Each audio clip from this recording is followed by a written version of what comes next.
In this video, the students will demonstrate how to set up the chromatography lab.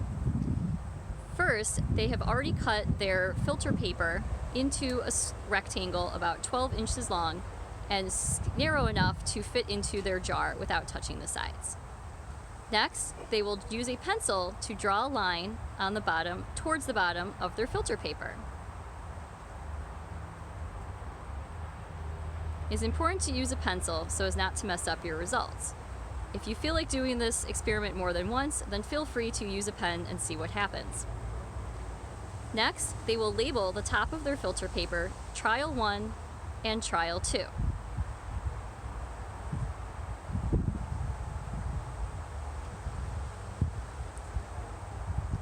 Trial 1 will be using water, and Trial 2 will be using a different liquid as the solvent.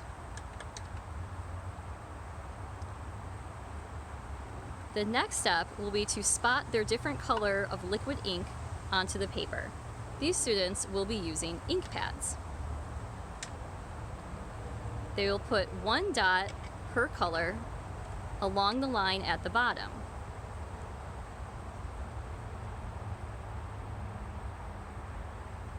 They will try to space the dots out as evenly as they can.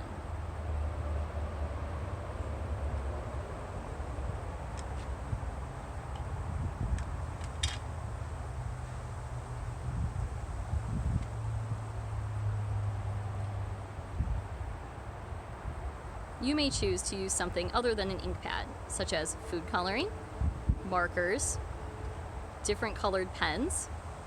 If you cannot find 4 items that are similar but in different colors, you can also use 4 different things that are the same color. For example, 4 completely different black pens.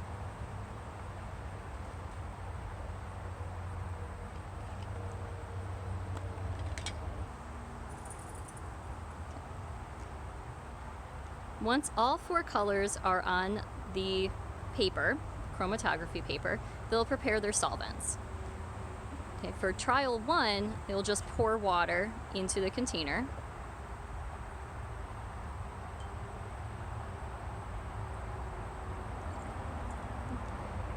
You do want to check that the water is not going to reach your ink when you put it in there.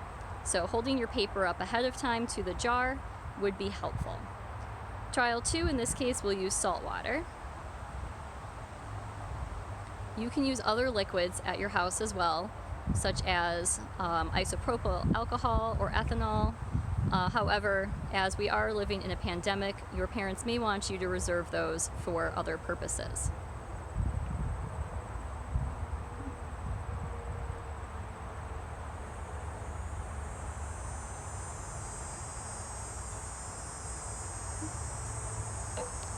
Finally, the students will tape their chromatography paper to a pencil.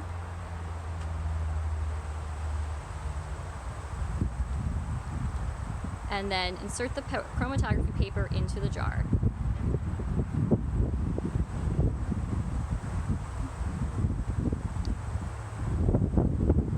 All right, making sure that the end of the chromatography paper makes it into the liquid.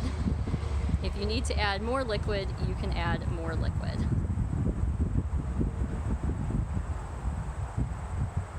Try not to pour the liquid on the chromatography paper.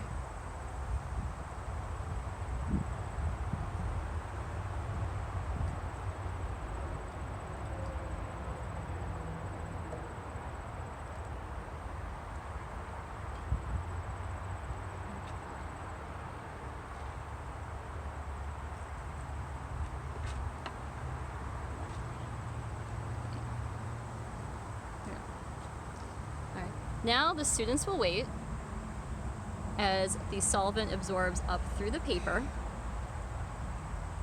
until it has reached close to the top.